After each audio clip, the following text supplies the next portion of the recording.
The Baker of St. Joseph Village. In the heart of the cheerful St. Joseph Village lived a young baker named Feliza. Her little shop, Pans and Paddles Bakery, was famous for one thing: bread that tasted of sunshine and kindness.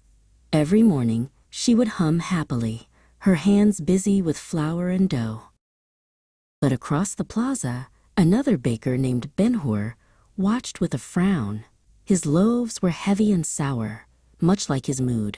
"Her bread is nothing special," he'd mutter to anyone who would listen. "She must use some trick, not real flour." Soon, the gossip reached Feliza's ears. Her friends were angry. "You should march over there and tell him off," they said. But Feliza shook her head gently. "An argument is like a tangled net," she said. "It helps no one and only makes a mess." Instead of anger, Feliza felt a quiet strength inside her. She took a deep breath, ruling her own spirit, and decided to do something unexpected. She took her finest flour and sweetest honey and baked a special cheese roll, golden and fragrant. She crossed the plaza and entered Benhur's dim shop. He grumbled when he saw her. "What do you want?" he snapped. "I brought you a cheese roll," Feliza said softly, placing the warm bread on his counter. "I hope it brings some sweetness to your day." The next day, a weary traveler slumped onto a bench in the plaza. His shoulders were stooped, and his face was full of worry. He had traveled far and heard nothing but bad news along the way. Feliza saw him from her window. She brought him a warm bread roll and a cool glass of water. "The road may be long," she said with a smile, "but every step forward is a victory. St. Joseph Village is a good place to rest. You'll get your strength back here." News spread through St. Joseph Village. The mayor was holding a grand baking contest for the fiesta.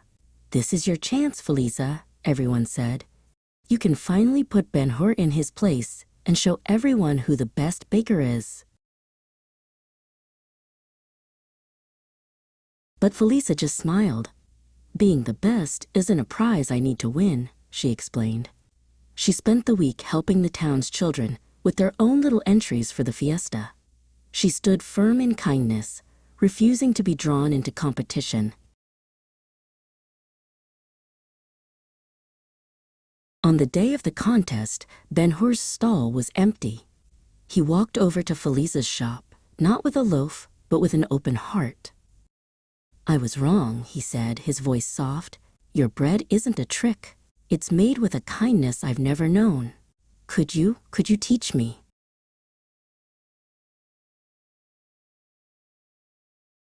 From that day on, Benhur became Feliza's apprentice. They spent their days side by side, surrounded by the sweet smell of baking bread. They didn't just share recipes for dough. They shared stories, laughter, and dreams. Benhur's scowl was replaced by a smile, and his bread, once sour, became as light and joyful as his heart.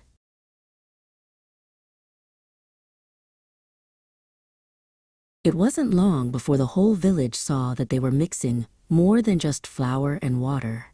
They were mixing their lives together. Under the warm sun of St. Joseph Village, in the plaza between their two bakeries, Benhur and Feliza were married. They promised to share a lifetime of kindness, laughter, and of course, the sweetest bread.